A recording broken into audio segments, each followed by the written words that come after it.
Hello दोस्तों, स्वागत है आपका मेरे एक और नई मज़ेदार कहानी में। मेरा नाम पूजा है और मैं समस्तीपुर से हूँ। मैं एक दुबली-पतली सी लड़की हूँ। मेरी उम्र इस कहानी में 19 वर्ष की है। मैं दिखने में बहुत सुंदर हूँ और गोरी भी हूँ। ये बात साल 2020 की है। जून का महीना था और छुट्टियाँ चल रही थी। ऐसे में मेरा मन पूसा में रहने वाले अपने ताऊजी के यहाँ जाने का हुआ, क्योंकि वहाँ पर पूरा गांव का माहौल है और खेत है और आम और लीची के पेड़ों की तो भरमार है वहाँ पर। मेरे कहने पर पापा ने मुझे वहाँ पहुँचा दिया और बोल दिया कि जब वापिस आना होगा तो ताऊजी या भैया लोगों के साथ आ जाना। तो मैंने वहाँ कहा ठीक है, मैं बता दूँगी जब मुझे आना होगा। तो इसके बाद पापा वहाँ से वापस समस्तीपुर लौट आए। इस दिन ताऊजी, ताईजी और दोनों भैया से मेरी खूब बातें हुई।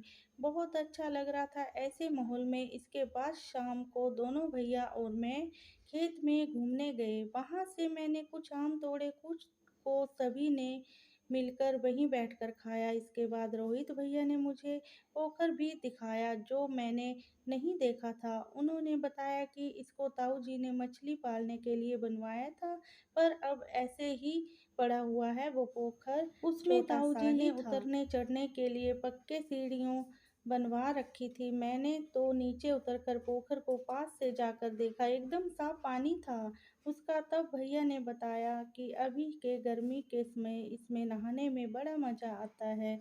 हम लोग तो इसी में नहाते हैं। ऐसे ही 4-5 दिन बीत गए। एक दिन सुबह के 10 बजे के आसपास का समय हुआ होगा। दोनों भैया खेत की तरफ जा रहे थे, तो मैंने कहा मैं भी चलूँगी। तब उन्होंने कहा हम लोग पोखर में नहाने के लिए जा रहे हैं। मैं भी उनके साथ जाने को तैयार हो गई। वहाँ जाकर भैया लोग नहाने में लग गए और मैं आम तोड़कर खाने खाने के बाद पोखर की तरफ चल दी। वहाँ दोनों भैया नहा रहे थे। यह देखकर मुझे थोड़ी शर्म सी आई, पर फिर मैं भैया से पूछा कितनी देर लगेगी आप लोगों को अभी? तब भैया ने बताया अभी तो समय लगेगा, तुमको घर जाना है तो चली जाओ। उसके बाद मैं उनको बताकर घर वापस आ गई। फिर दूसरे दिन भी जब भैया दोनों नहाने जा रहे थे तो मैं भी उनके साथ ही होली। भैया रोहित भैया ने कहा तुम भी उस पोखर में नहाकर देखो, बहुत मज़ा आएगा। वहाँ का पानी बहुत ठंडा रहता है, वो तो अच्छा लगता है। पहले तो मुझे कुछ हिचकिचाहट हुई, फिर मैं मान गई। तब अमित भैया ने कहा अपने कपड़े और तौलिए को रख लो। मैंने भी अपने कपड़े और तौलिए ले लिया और भैया के साथ पोखर की तरफ चल दी। वहां पहुंचकर दोनों भैया नहाने लगे। उन्होंने मुझे कहा चलो अब साथ में पोखर में। तब मैं भी उनके साथ कपड़ों से ही पोखर में नहाने चली गई। उसमें नहाने में बहुत मज़ा आया था। रोहित भैया ने मुझसे पूछा कैसा लग रहा है यहाँ नहाने में? तब मैंने बताया बहुत अच्छा लग रहा है, अब मैं रोज ही आकर नहाऊंगी। उसके बाद मैं वहां से नहाकर पहले बाहर गई और फिर पेड़ों के पीछे जाकर अपने कपड़े बदलकर तैयार होकर आ गई।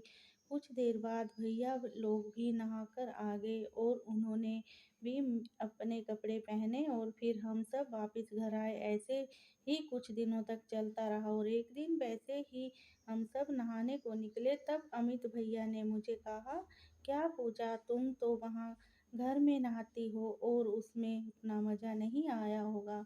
इस बार रोहित भैया ने भी हाँ में हाँ मिलाई। तब मैं बोली तो मैं क्या करूँ? इस पर रोहित भैया बोले तुम भी हमारे साथ होकर नहाओ, ज़्यादा अच्छा लगेगा तुमको। जिसके बाद हम तीनों पोखर की तरफ नहाने को आ गए। वहाँ पहुँचकर भैया दोनों पास में आ गए। मुझे थोड़ी झिझक सी हो रही थी। इस पर रोहित भैया ने बोला पूजा आकर तुमको मन नहीं लगेगा तो जहाँ ठीक लगता है वही नहाओ। तब मैंने कहा नहीं भैया ऐसी बात नहीं है। इस पर अमित भैया बोले तो देखो कितनी अच्छी दिख रही है, चलो अब नहाने। उसके बाद हम तीनों नहाने पोखर में आ गए। वैसे ही 2-4 दिन निकल गए। फिर एक दिन हम तीनों नहाने पोखर में आए। तब रोहित भैया ने कहा पूजा तुमने कभी क्रिकेट का मस्त वाला खेली है? मैंने कहा नहीं भैया आज तक नहीं खेली हूँ। तो भैया मेरे ऊपर हंसने लगे और मेरा मजाक उड़ाने लगे। तब फिर मैं कहा मैंने मन तो होता है भैया, लेकिन किसके साथ खेलूं? तब भैया ने कहा, चलो आज हम तुम्हें क्रिकेट खिलाना सिखाते हैं। फिर इस सबसे पहले रोहित भैया ने मेरे साथ क्रिकेट खेला। लगभग 15 मिनट बाद उसका मॉस्टर से पानी निकल रहा था।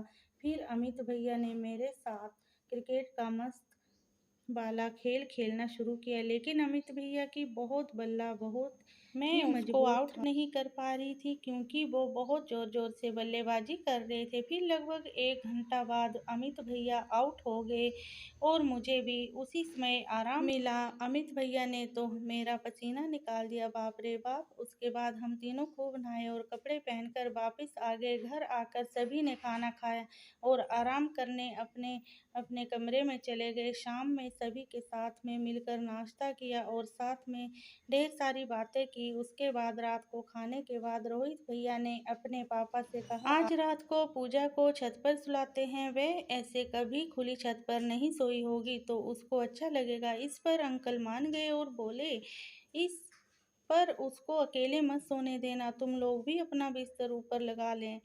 तो उस पर रोहित भैया बहुत खुश हुए। फिर दोनों भैया ने मिलकर छत पर बिस्तर कर दिया। उसके बाद सभी सोने चले गए और हम तीनों छत पर सोने आ गए।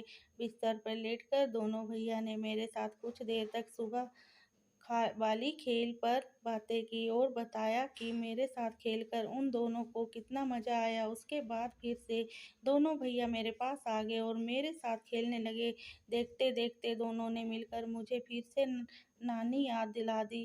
करीब 15 मिनट तक खेलने के बाद मैं और रोहित भैया दोनों शांत हो गए। उसके बाद दूसरे दिन रोज की तरह हम तीनों नहाने के लिए पोखर की तरफ चले गए। वहाँ अमित भैया बोले, पूजा चलो आज कुछ अलग करते हैं। तो मैंने कहा, अलग में क्या भैया? उन्होंने मुझे बताया, चलो तो सही, तब सब पता चल जाएगा। वे दोनों मुझे बगीचे में लेकर आ गए और बोले, यहाँ हम तुम्हारा कुछ फोटो शूट करते हैं जो अलग अलग पोज में होगा।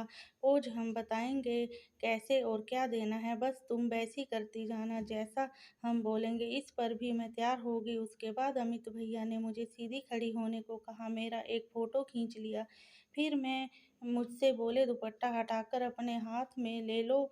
मैंने वैसा ही किया। फिर भैया ने बहुत सारी पोज में मेरा फ़ोटो ले लिया। इसके बाद भैया ने कहा, बस अब हो गया, इतना ही काफ़ी है। तब मैं पूछा, भैया इन सब फ़ोटो का आप क्या करोगे? भैया ने बताया, जब तुम चली जाओगे तब हम दोनों तुम्हारी फ़ोटो सबको देखकर तुम्हें याद करेंगे, इसलिए मैं ये फ़ोटो लिए हूँ। बोली, ठीक है भैया, इस पर ये फ़ोटो ठीक रखिएगा, कोई देखे ना।